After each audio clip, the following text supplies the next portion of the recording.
Hello hello नमस्ते धरान। मैले धरान स्थित भानु चोकमा घण्टाघर छेउछाउमै छु र आज हाम्रो टुर हुनेछ उकालो मासतिर। जाँदै जाउँ कहाँसम्म हुन्छ।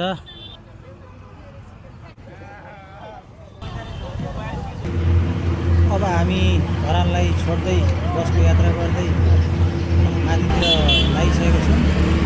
निकै सुन्दर सहर धरान रहेको छ।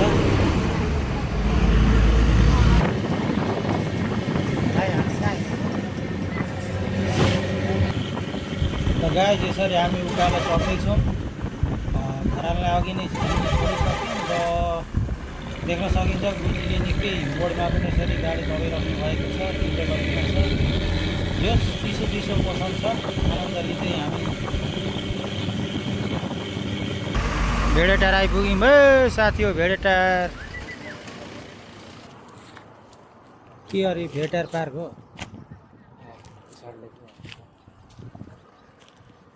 तल चाहिँ लास्टै भिड रहेछ है साथीहरू।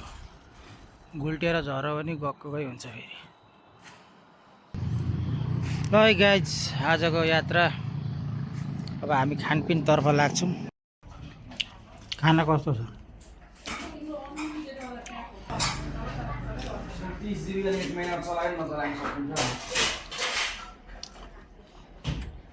खाना पनि खाइयो है गाइज।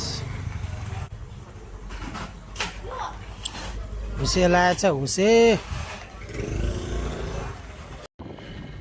ल गाइज भेटारको टुर सकेर हामी तल झर्दै बाई बाई भेटार। दिनु परिहाल्यो नि पनातीलाई जन्मदिनको। हजुरबुवा हजुरमुवा बाबु सबैको हातबाट आज चाहिँ बर्थडे म त मनमा नै दिन्छु आशिष।